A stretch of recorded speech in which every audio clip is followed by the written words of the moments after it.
This is the YouTube yacht.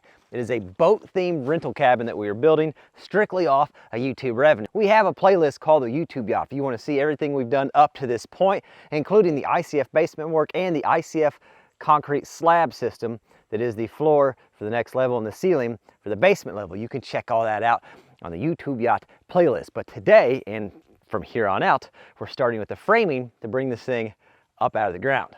Somewhere in here, there's the bridge. There it is. I asked the guy that's responsible for weed eating when he was going to weed eat this, but he said he had to make YouTube videos and build a concrete boat. So I'm not sure. It's me. I'm busy. I haven't had time yet. Now in this video, I hope to get the layout and some walls framed up and accomplished. The layout's a little tricky. Obviously, it's a little different shape than your traditional house, and there's some slopage going on with the concrete we got to take into consideration as well. This isn't your typical throw them together on the floor, stand them up and sheet them kind of operation. This is going to be a little bit different. I hope you guys stick around to watch.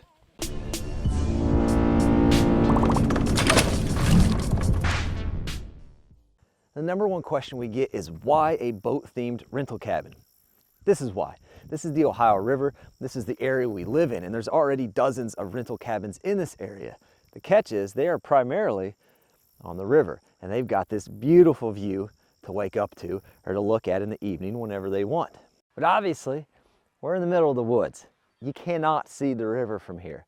No way, shape, or form. Unless you catapult yourself up a pretty good clip, which we don't allow catapults on the property, so I don't see that happening. You're not going to get a view of the river. Simple as that. But then enters the problem. How do we make this attractive to people? How do we compete with the cabins down on the river? We came up with two answers. It needs to be fun and it needs to be unique. Boat-themed rental cabin. Now keep in mind, the other theme with this is kind of tiny house. The first cabin that we lived in as a family, 400 square feet. Not an exaggeration. Now we did add on to it to make it a whopping 650, but we're used to tiny home style stuff, and that's kind of how we're building this. Well, the material made it back here, but he did it. He got in and out. He was not happy, and he didn't say bye or shake my hand or nothing either. He just got in the truck and left. That's fine. Everything's fine. Tape measure, a couple pencils, and a knife. We're gonna start with some simple pencil marks, then we'll start chalk line stuff. So we're gonna start back here. Now there will be, at some point in this project, a paddle wheel right here, okay? That's the eventual goal. Right there.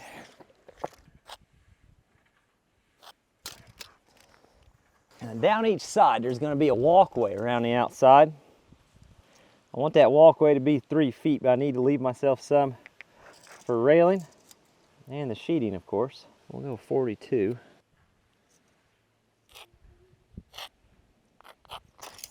Which gives me 3 feet between the stairwell and there. Perfect. Perfect, perfect. Now what I want to do is chalk a line as long as we can here. Yep, I'm gonna snap it. I'll tell you when, okay? You just hold her steady for me. I'm snapping, you ready? Straight up. Okay, so here's the next. We got to make another line right over here. Here we go. You ready? And snap. Yep. Are you paying close attention to it? And snap. Got it right in the middle of that bird's beak? Yep. It is perfect. You did great. I'm going to make a couple marks in case we Can I make a mark? Lose our line. Sure, you want to do one over here? Same thing, start on the line and just make you. Very nice. Pro work. Holy heck. Like Larry Hahn over here. Okay, 126 1/4 on that one. 124 3/4. So we got a little bit of a variance. A variance means there's a little bit of a difference. Not a big deal because the concrete slab. So there's a little difference on that end and this end, the width between the chalk lines. We're going to make that correction off of the walkway. So the walkway will be off 3/4 of an inch down the full length of it. That way the inside is the same, which will matter whenever we come to laying floor and things like that. Very good line. Ready? Yeah. Good line. Good line. One last big thing we got to do.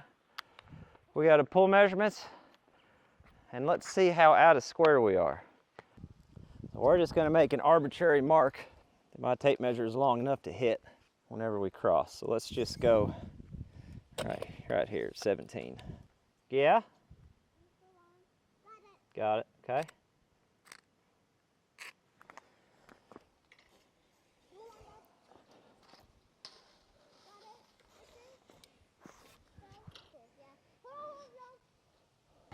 So we're a little out of square, which isn't surprising given the complexity of the concrete and the way I got everything kind of formed up. This, no.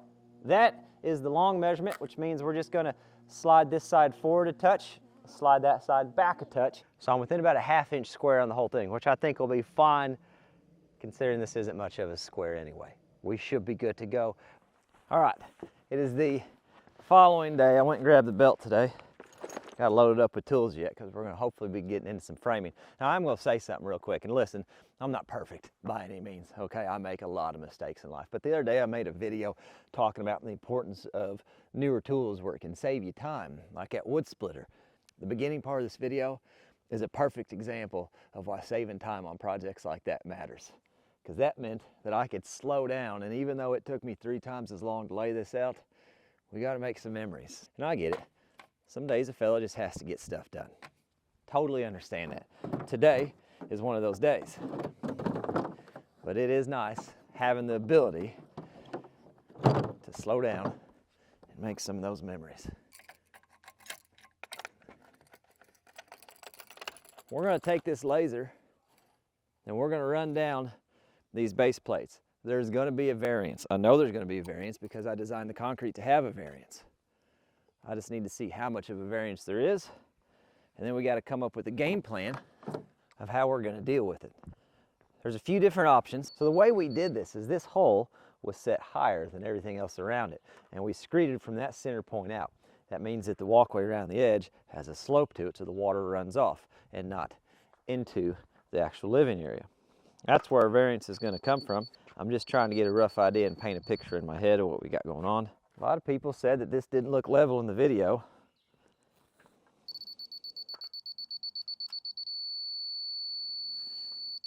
Buddy, my man.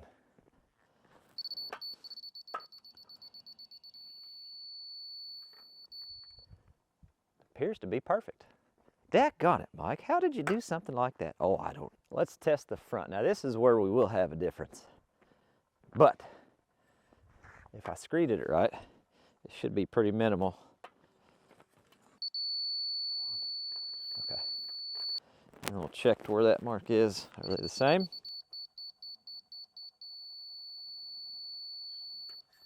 Within a quarter on those corners. That's fine. That works for me. Need to make a note of that.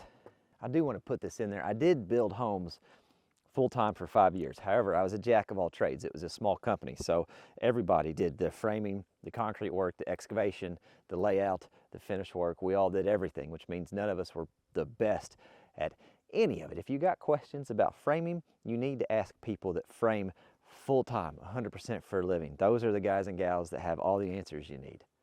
I want to put that in there real quick. I guarantee you there's better ways to do what I'm doing, but these are the ways I've always done it. Now, if I was framing out a basement and I wanted to make up for any variances in the concrete floor, I would either run a chalk line tight from corner to corner if it was a center wall, and then I could take my 2x4 or whatever, 2x6, whatever I'm using, and bump that chalk line. That's going to give me the line, or I could stretch a string line tight and I can measure up to it to make up for the variance, but I don't have walls to go off of. So I got to figure out a way for me to string from end to end and measure my variances. That way our floor up top doesn't have all these whoop-de-doos and whoop-de-don'ts. We're not building a motocross track. So I ran a string line. That's just a chalk line, but I ran it down there. Both of these corners are set to the same laser level, all 4 corners around. Now I can measure from that string down to the bottom plate after I do my layout, make my note of what those studs need to be cut, start getting everything cut and put together, and then when we raise her up, she should be perfectly flat on top. So base plates on both sides are done, marked out for windows, the door that's there, and the height adjustment that I need to make for the concrete floor. The next thing is going to be the curved part of the bow section. Now, I made some reference marks earlier. We're not going to do a true curved radius wall. One, it's just a pain in the butt to finish anything. 2, window installation and things like that. So what we're going to do is the same thing that I did on old paddle wheelers. We're going to just make a couple straight angled walls, and then there'll be a flat wall up here on the face. If you're asking me how, I don't know yet. We're gonna figure that out though. I'm going to chalk this line, that way I've got a center line for the reference, and I can kind of measure off that to figure out where I need to be.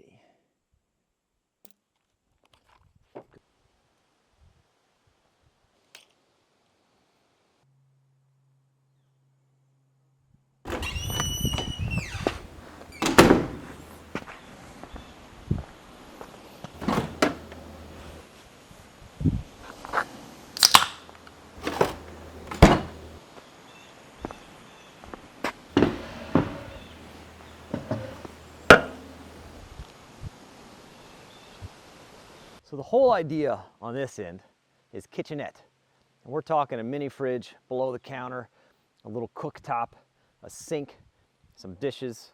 You're not living here your whole life. You're just staying for a little bit. You just need some of the amenities to get you by. Maybe even an air fryer so you can cook up some nice tots and cheese on a good fall day. Who knows? But that's kind of what we're thinking, with seating area along the wall so you can sit there, not a full table, but more of like a bar style, and look out over the window while you're snacking on whatever you're snacking on.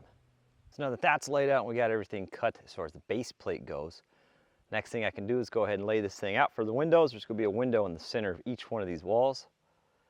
We'll get that marked off. Then we got one more wall to do at the stern, and we can start matching top plates, start getting things cut.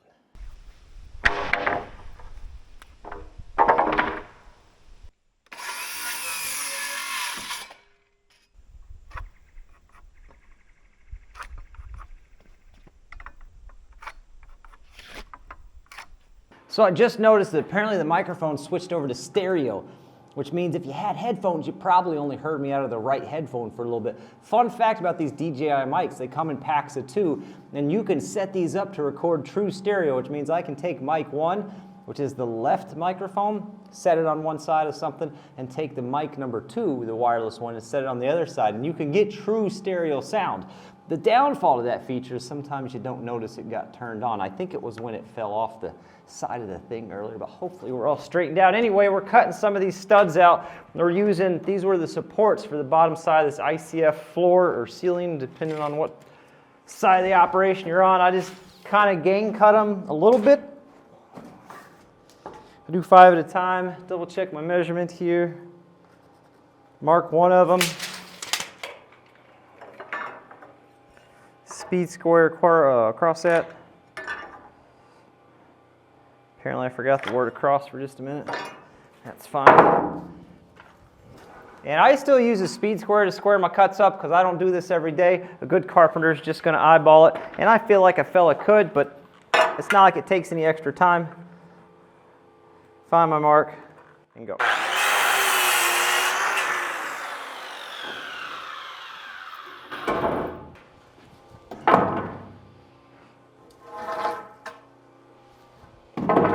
Another morning, another start to the day. I've had some busy evenings and having a good time. I need to make this a priority, but it's just hard when the family's over there having a good time. I don't want to be here when they're there. Anywho, we got kings and studs and everything cut. Let's go ahead and start rocking some of the headers. So I'm running my headers at a 2x10. 2x10's a little excess. They're going to be doubled up 2x10s with 1/2 inch sheeting in between them, because that'll give us the 3.5 width that we're looking for. So it's a little in excess, a little stronger than it needs to be, but I like to live in that area.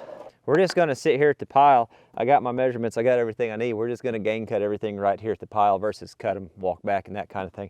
We'll assemble them up here too, because like I said, we got to laminate some sheeting in between them. Let me nail this one together and I'll show you the system that I'm running here.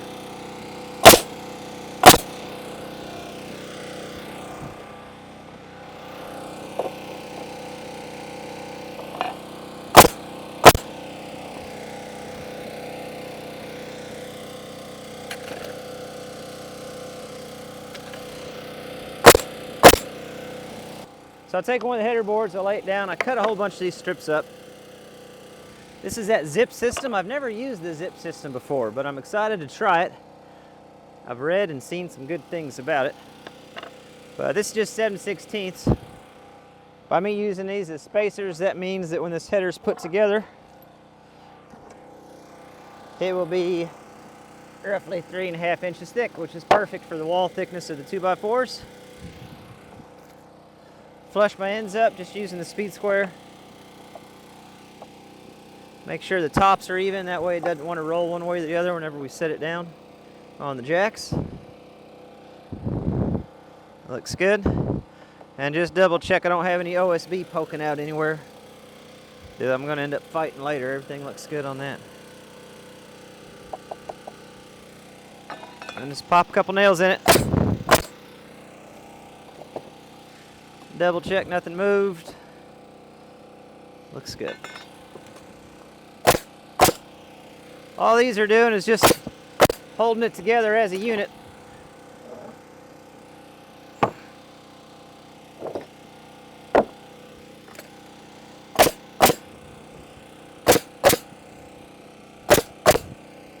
Wonderful. I'm gonna go ahead and start scattering some studs. I've got everything. I'm laying it all out over here because I've got more room on this end of it.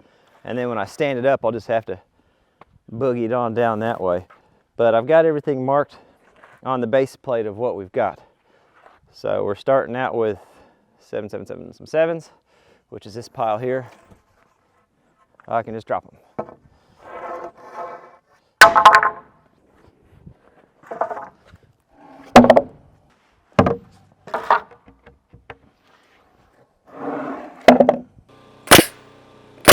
Making sure those studs and base plate are flush together.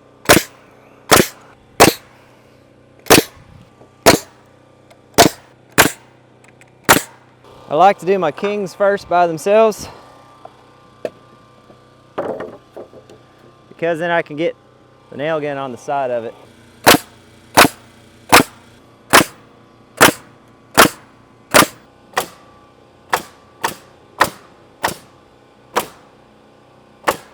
Well, I was getting ready for the next step, which is to throw some seal on the bottom of this daggone thing.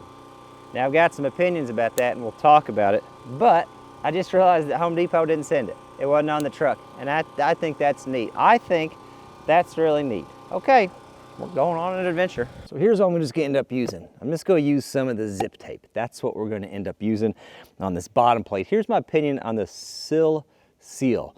I don't think it seals anything. I don't think it's ever done a good job as far as air infiltration goes.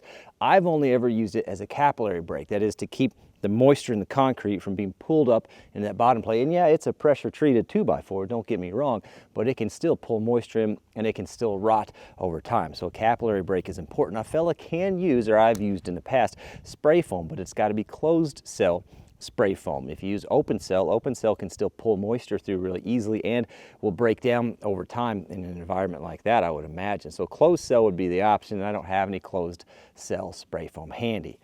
Capillary break now, bead of caulk or spray foam on the inside for the seal later. And keep in mind, there's going to be a decent amount of floor leveler to bring this whole floor level for the finished floor on the inside when it's all said and done. So we'll have some material covering that inside gap as well.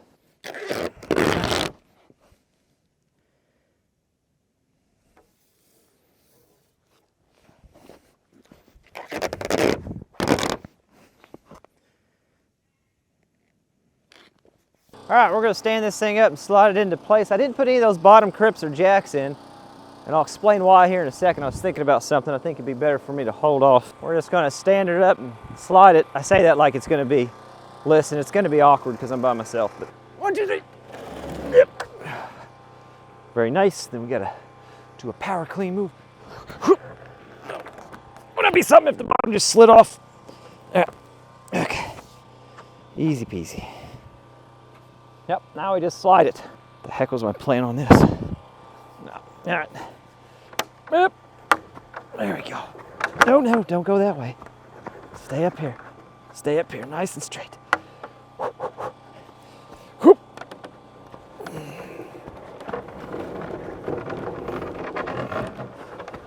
Easy, easy. Recover. Yeah. And push. Okay.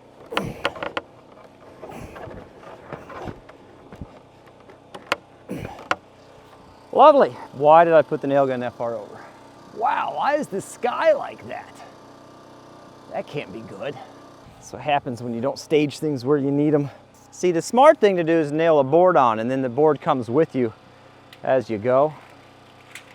But sometimes I forget things. There we go. Nope, nope, nope, nope, nope. Nope, nope, nope, nope, no. No, I don't think so, buddy. I don't think so. You ain't got time for that. Not today. Not today. Okay. That's the line we're going for right there. How's she look there? Oh, spot on. Lovely.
All right, that's where I gotta wrap it up on this one. Can't you just see it coming outside?